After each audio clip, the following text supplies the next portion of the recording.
카르마의 과보에 대해서 말씀을 드리겠습니다. 카르마의 과보에 대해서 여러분들은 어떻게 알고 계시는지는 모르겠지만 대부분 카르마의 과보라고 하면 그냥 선인, 낙과, 선인 성과, 선인 낙과라고 하기도 하고요.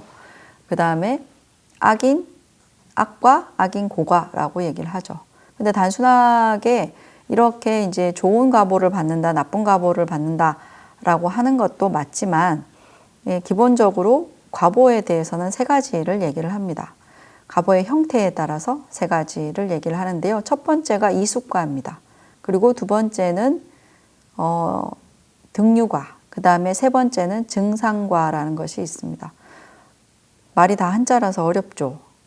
이숙과라고 하는 거는 생이 결정됨을 의미합니다. 예를 들어서 전생의 계율을 잘 지켜서 그 다음 생에 천상의 천신으로 태어나거나 아니면 인간으로 태어나는 것이 바로 이숙과입니다. 선취에 태어나는 것 혹은 악도에 태어나는 과보를 받는 것을 이숙과라고 얘기합니다. 등류과는 내가 행한 혹은 내가 지은 카르마와 유사한 비슷한 유형의 과보를 받는 것을 말합니다. 그러니까 예를 들어서 이런 거죠.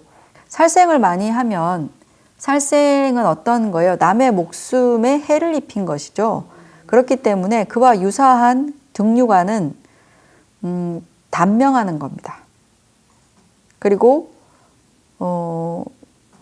또 건강상의 문제가 생기는 것을 의미합니다. 마찬가지로 남의 재물이나 재화를 많이 훔치거나 빼앗았다면 그것과 유사한 그런 과보를 받게 되는데요. 그러니까 내 삶이 물질적으로 궁핍하고 공공해지는 것, 가난해지는 것입니다. 그런 등등의 과보가 있고요. 사업을 많이 하게 되면 좋은 배우자를 얻지 못하거나 배우자를 잃게 되거나 뭐 이런 과보를 받는다고 얘기를 하고 있습니다. 그리고 이제 등류과에서 주목해야 되는 내용이 있는데요. 등류과를 사실은 두 가지로 얘기를 해요. 하나는 뭐냐면 외적 상황입니다. 방금 말씀드린 것처럼 내 목숨이 살생을 하게 됐을 때 나의 목숨이 짧아지는 것, 명이 짧아지는 것, 단명하는 것 이런 게 있고요. 이 살생업을 많이 하게 되면 내적 성향은 어떤 성향이 결정되게 되냐면 살생하는 것을 좋아하거나 살생하는 것에 아무런 꺼리낌이 없는 성향을 가지게 됩니다. 그래서 우리가 성격도 카르마의 과보예요. 성격이. 그래서 그것을 등류과의 일종으로 얘기합니다. 마찬가지로 누군가에게 거짓말을 많이 한 그런 어떤 구업을 지었다고 하면 그와 유사한 등류과를 겪게 되는데 성향적으로도 그 거짓말을 반복해서 많이 하기 때문에 이미 그것에 습관이 들어서 거짓말을 하는 데 있어서 굉장히 쉽게 거짓말을 하는 그런 성향이 고착화되는 것이죠. 근데 그것이 이제 등류과의 두 가지 내용입니다. 하나는 외적 상황, 그 다음에 내적 성향 두 가지로 되어 있습니다. 어린 아이들을 이렇게 지내는 모습들을 보면 아이들이지만 타고난 그런 성향들이나 기질을 볼 수가 있잖아요. 옛날에 제가 어떤 방송에서 봤는데 어떤 그 아이는 생물이나 동물에게 해를 입히거나 죽이는 걸 너무너무 싫어하는 거예요. 그래서 아버지가 독도에 가서 독도새우를 이렇게 그 자리에서 직접 살아있는 걸 까서 막 먹으니까 한 마리는 제발 살려주자고 그렇게 애원을 하더라고요, 아기가. 그래서 그뿐만 아니라 뭐 우리 그 살아있는 장어 이렇게 토막 내서 굽잖아요. 그러면 절대로 안 먹는다고 하면서 특히나 죽이는 것을 되게 싫어하는 그런 성향이 있는 거예요. 그래서 왜 그렇게 살려주고 싶냐라고 그 아이한테 질문하니까 그 아이가 한 말이 살아있으니까 라고 대답을 했어요. 그러니까 죽이는 것들을 당연하게 여기는 아이들도 있거든요.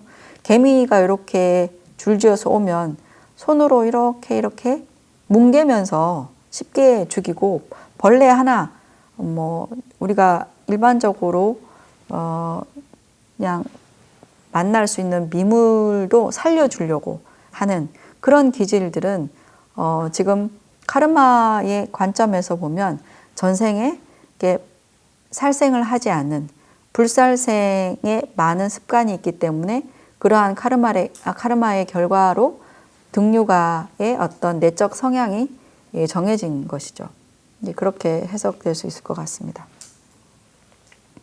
그리고 이제 세 번째는 뭐냐면 증상과라는 것이 있습니다. 증상과는 외부 환경과 관련된 것이에요. 그래서 살생을 많이 한 사람들의 증상과는 어떤 게 있냐면 음식을 먹어도 그리고 약을 섭취해도 몸에서 잘 받아주지 않는 것, 소화가 잘 안 되는 뭐 그런 어떤 것이 있고요. 그 다음에 투도를 많이 한 사람들의 증상과는 뭐냐면 농사를 짓거나 뭐 그렇게 만약에 했을 때 그게 잘 연결지 못하는 거예요.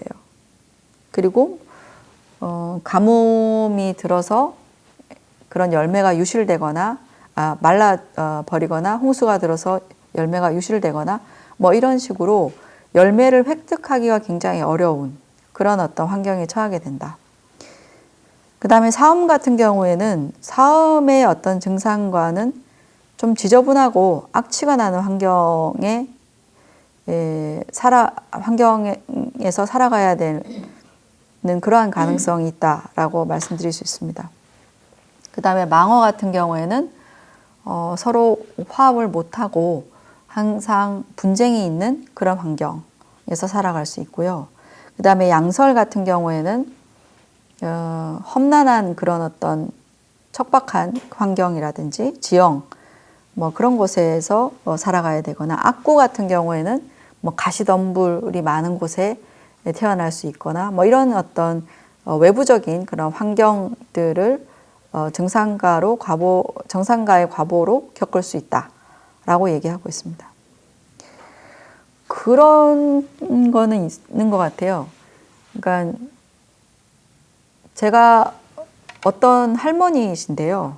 이 할머니가 열매를 뭐 뿌려서, 그러니까 씨앗을 뿌려서 이게 잘 가꾸면 다른 사람들은 쉽게 싹이 트고 열매를 맺고 하는데 그 할머니는 안 자라는 거예요. 그 할머니 손에만 가면 식물이 잘 자라지 않아요.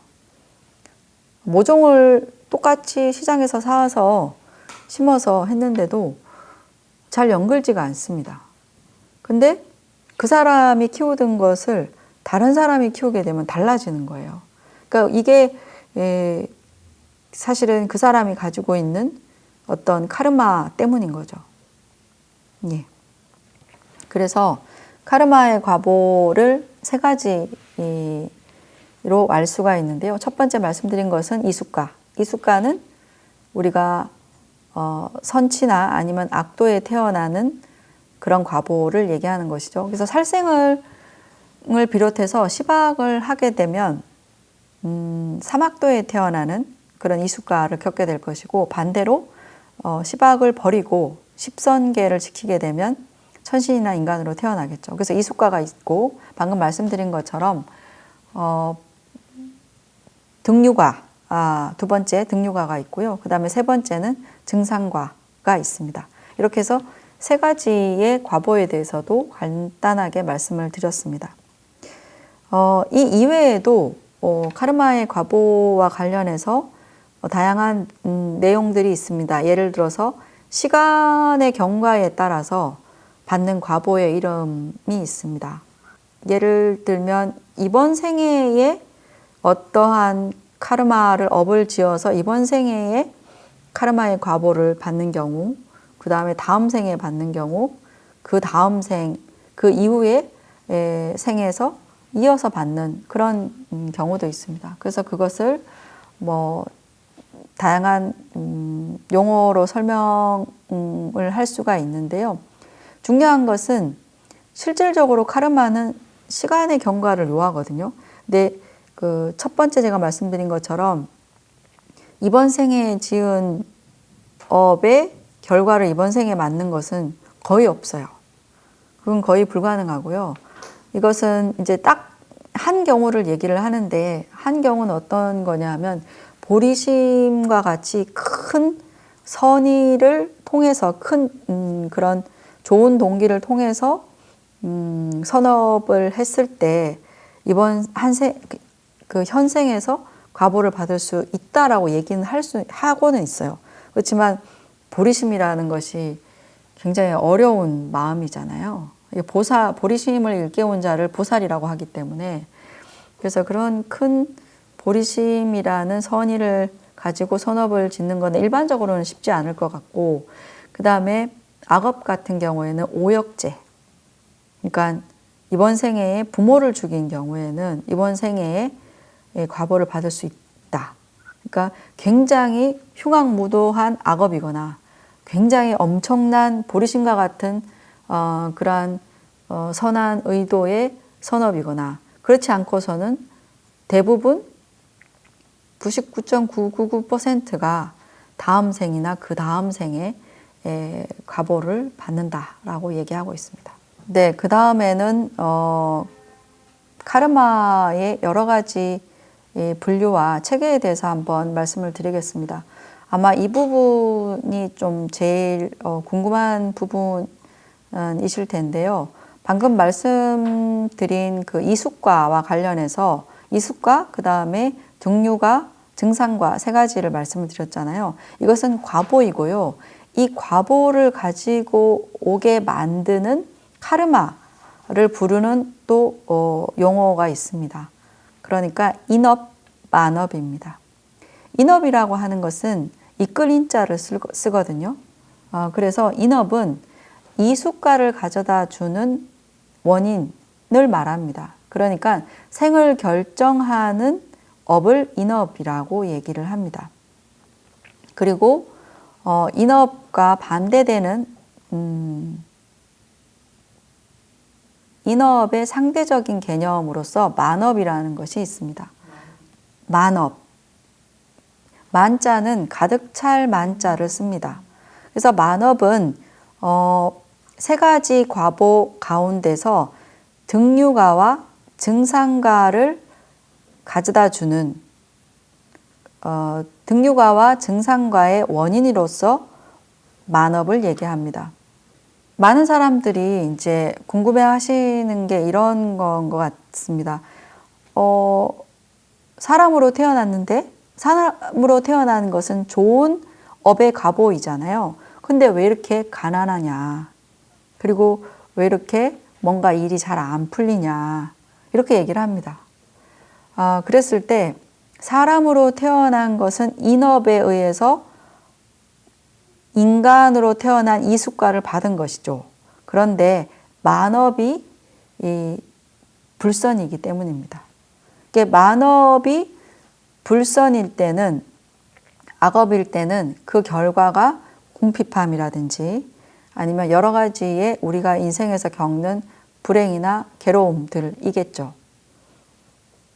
그래서 인업이 선업이지만 만업이 불선업이면 방금 말씀드린 것처럼 인간으로 태어났지만 여러 가지의 불행을 겪는 것이고 인업이 선업이고 만업도 선업이면 인간이나 천신으로 태어나서 여러 가지의 복락과 행복을 누리게 됩니다. 반대로 인업이 불선업이에요. 그러면 인업이 불선업이면 악도에 태어나는 이숫가를 얻었다고 칩시다. 그럼 어떻게 될까요? 개로 태어났는데 만업이 선업이에요. 그러면 굉장히 풍족하게 사는 거죠. 부잣집 개로. 옛날에 제가 아는 분이 그런 얘기를 하시더라고요. 재벌 기업의 회장님 집에 취재를 하러 갔는데 거기에 개들이 있더래요. 회장님이 키우시는 개들이 있는데 개 집이 우리 집보다 더 넓더라 이런 얘기를 하더라고요. 그래서 그런 거죠. 그러니까 그 개는 인업이 선업이에요. 선업이 아니죠. 인업이 악업이에요. 악도에 태어났으니까. 개의 몸은 축생이잖아요. 그래서 악도인데 말하자면 이숫가로서 개의 몸을 받은 것은 나쁘지만 이 개의 만업은 선업인 거예요. 그런 경우가 있습니다. 그래서 선의 인업과 선의 만업, 그러니까 선의 인업과 불선의 만업, 그러니까 악업의 만업. 반대로 불선의 인업과 불선의 만업이죠. 그거는 이제 뭐 지옥에 태어난 경우라고 할 수가 있습니다. 지옥에 태어나서 혹은 지옥의 어떤 그런 여러 가지 고초를 겪는 것.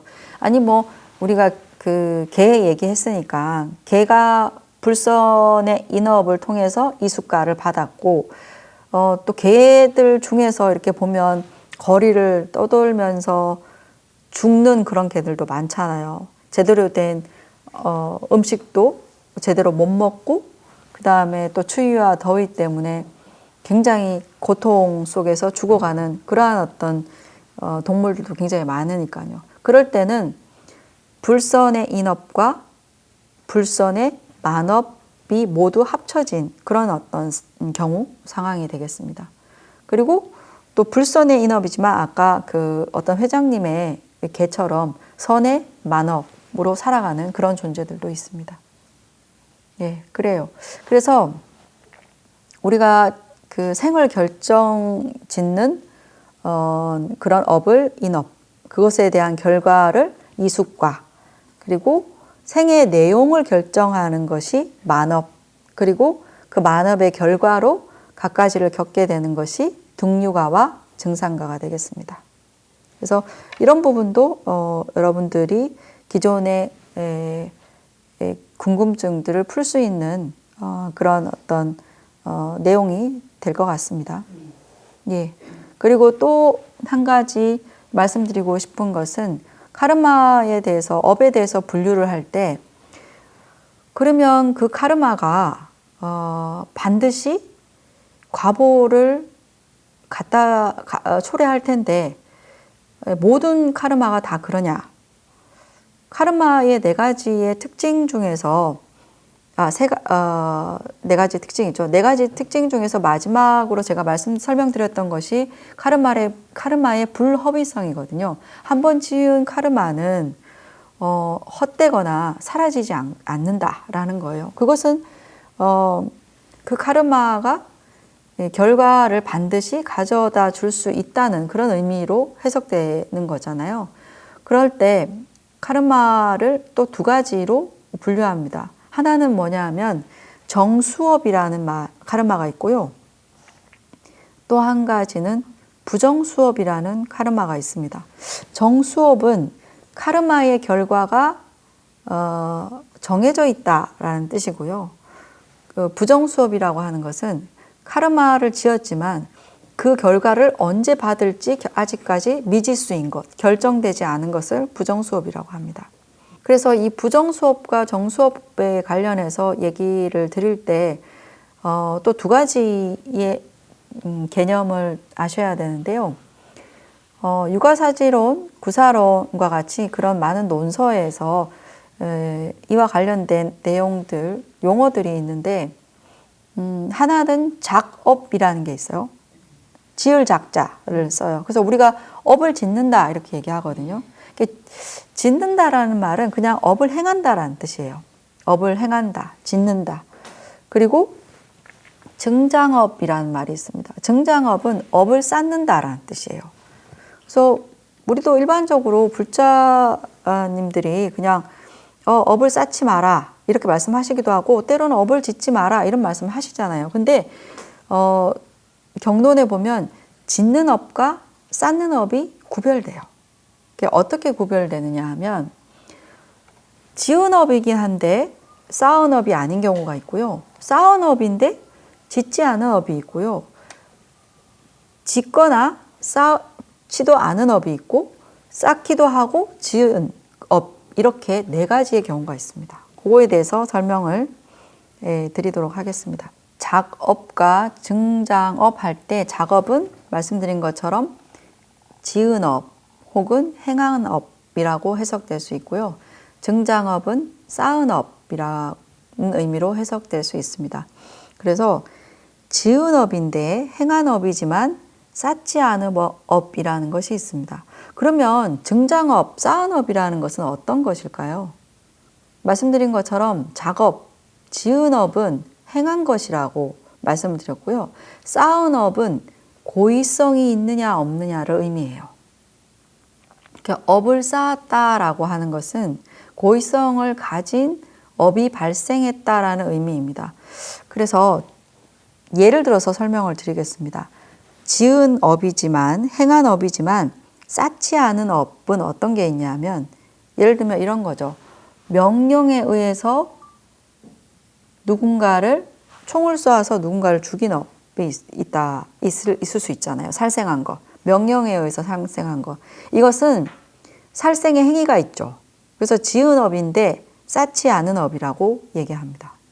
그리고 두 번째로 쌓은 업인데 짓지 않은 업, 행하지 않은 업이 어떤 게 있을까요?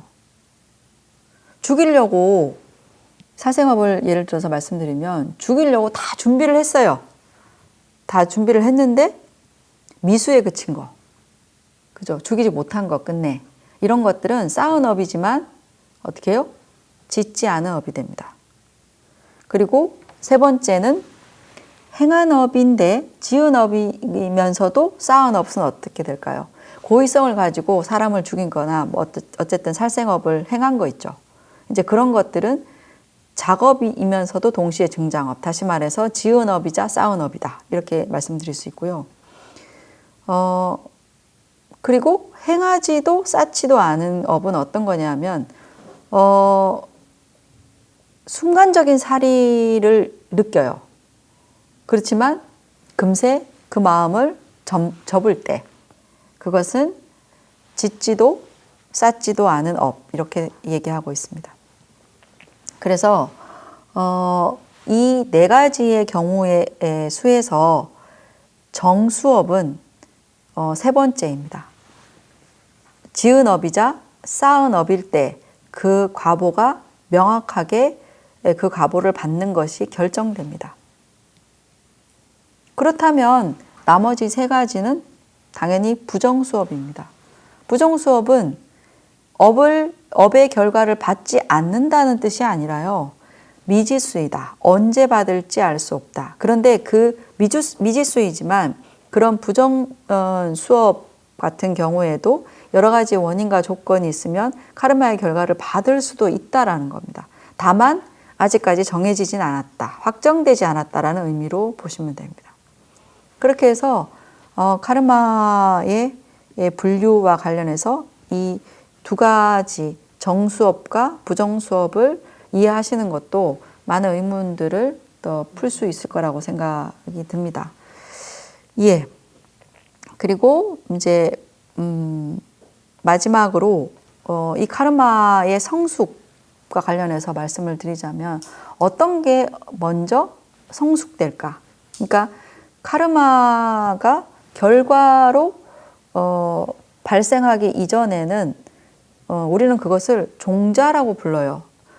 선한 업의 종자 같은 경우에는 성근이라고 부르는데 대부분 이제 어쨌든 아직까지 그 카르마의 결과를 가져다 주기 이전을 업종자라고 부르는데 이 업종자가 발현이 돼서 실질적으로 결과를 초래할 때, 과보를 초래하기 하는 데 있어서 어떠한 것이 먼저 성숙되는지를 말씀드릴 수 있을 것 같습니다.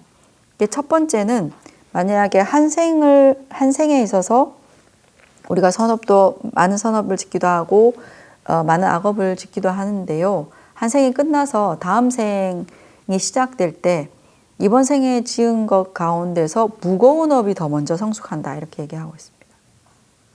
그래서 이번 생에 선업을 많이 지으신 분들은 선업이 먼저 성숙해요. 그래서 다음 생에 선도에 태어날 가능성이 더 커지겠죠.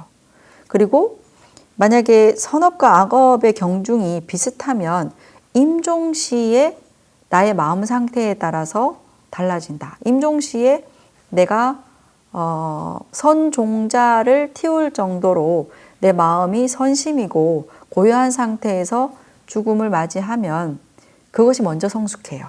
그래서 불교에서는 죽는 순간이 가장 중요하죠. 다음 생을 결정하는 데 있어서 죽는 순간의 마음 상태가 내가 갖고 있는 선종자를 발현시킬지 아니면 악업의 업종자를 발현시킬지 달라질 수 있기 때문입니다. 그런데 이것도 비슷하면 어떤 게 먼저 성숙하냐? 습관을 더 많이 든 것이 먼저 성숙합니다. 그리고 뭐 습관도 비슷하게